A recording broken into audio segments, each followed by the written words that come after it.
से हल करें। कह रहा है कि कक्षा 10 के 10 विद्यार्थियों ने एक गणित की पहेली प्रतियोगिता में भाग लिया। यदि लड़कियों की संख्या लड़कों की संख्या से 4 अधिक हो तब प्रतियोगिता में भाग लिए गए लड़कों और लड़कियों की संख्या ज्ञात करें। ठीक है,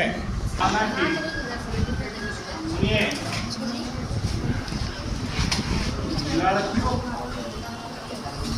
लड़कियों की संख्या x, लड़कियों की संख्या क्या माने हैं x, और लड़कों की संख्या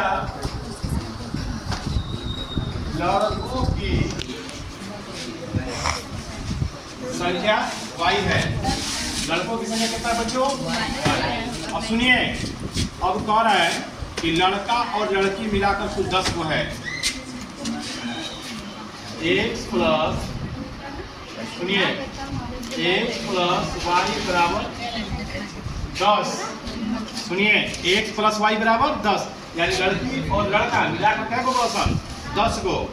फिर कहता कि यदि लड़कियों की संख्या लड़कों से 4 अधिक हो, यानी कहने का मतलब यह है कि प्रश्न से पहले लिखेंगे, प्रश्न से लड़कियों की संख्या यानी x जो है y से कितना अधिक है? कितना अधिक है बच्चों? 4 अधिक है। कितना अधिक है? 4। ठीक है, ये प्लस y है, इधर जा क्या हो जाएगा? Minus y। माइनस में क्या हो जाएगा बच्चों? x माइनस वाई बराबर 4। समीकरण 2। अब लिखेंगे समीकरण 1 एवं 2 से। समीकरण 1 एवं 2 से, सुनिए, तो हम क्या करेंगे कि ये मेरा 1 है, कितना है? x प्लस वाई बराबर 10।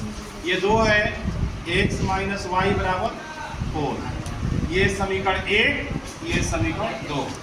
तो ये बीजगणितीय रूप में हो गया, लेकिन इसी का हमको क्या खींचना है? ग्राफ खींचना है। ग्राफीय विधि से हल करना है। देखिए, तो पहले इसके लिए पहलका के लिए डाटा हम बनाएंगे। डाटा बनाने का तरीका आप लोगों को बताए हैं। लिखेंगे समीकरण 1 से। समीकरण 1 से क्या है? 1, तो x प्लस वाई बराबर 4। यही है समीकरण 1 से। कहने का मतलब क्या हुआ कि x प्लस वाई बराबर 4। आई वाली चीज में यहाँ पर लिखते हैं कि प्लस वाई बराबर, x प्लस वाई बराबर कितना है? 10 है। x प्लस वाई बराबर 10। ये प्लस वाई है जाके माइनस वाई। अब इसका डाटा हम तैयार करेंगे। चलिए, कोई भी मन से अंक सोचिए, कोई भी जो सोचिएगा उसमें से एक घटेगा उसमें से। ठीक है, मान लीजिए कि हम सोच लिए 4 सोच लिए या 3 सोच लिए।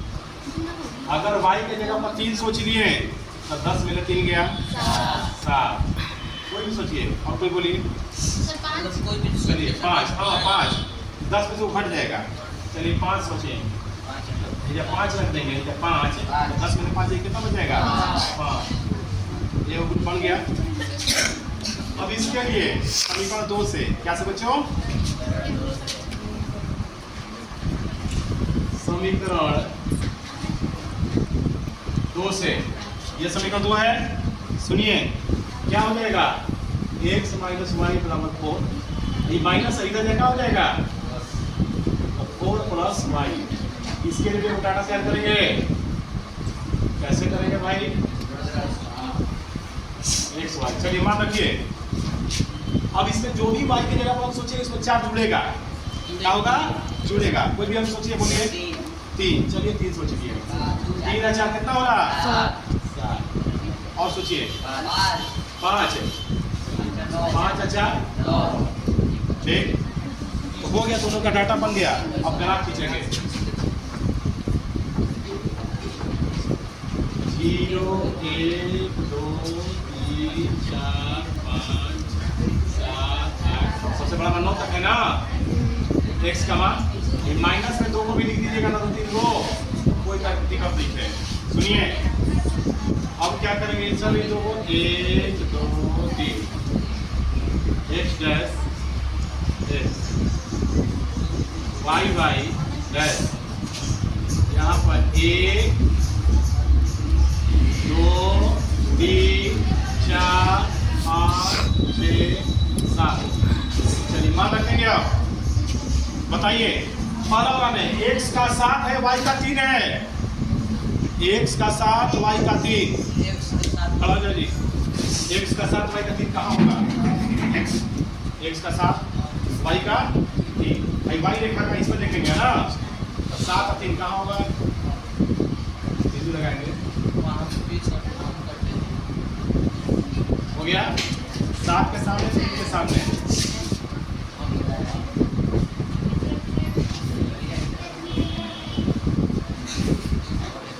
और बोलिए x का 5 y का 5, x का 5 y का 5 है। क्या बात है जी? ठीक, अब क्या करेंगे? ये था बिंदु 3 और 7 का, 7 और 3 का था, 7 और 3 का। x का पहले लिखते हैं, ये कितना का था? 5 और 5 का। क्या करेंगे? दोनों से ऊपर है रेखा खींच एक रेखा पार देंगे, हो गया। अब चलिए इसका बात बताइए, सुनिए। x का 7 y का 3, x का 7 y का 3, यही होगा। यही बिंदु इसका भी आएगा जी, क्योंकि दोनों में बात हो जा रहा है। x का 9 y का 5, x का 9 y का 5 है। यहाँ पाया सर, ज़्यादा ऊपर हो और नीचे। ठीक, दोनों से ऊपर एक रेखा पालेंगे। यहाँ पर कट गया जी, कहाँ पर? यहाँ पर कटा, यहाँ पर देखिए कट गया। ये किसका था? तो ये था 9 और 5 का, यहाँ पर कट गया दोनों रेखा। नियम बताया कि जहाँ पर कटता है वही आंसर होता है। तो यहाँ पर कटा, यानी x का 7 पे कटा, x का 7 पे और y का 3 पे। तो लड़की को है 7 गो और लड़का का है 3 गो। लड़की की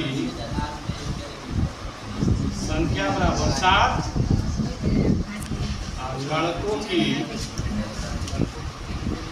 संख्या बराबर 3।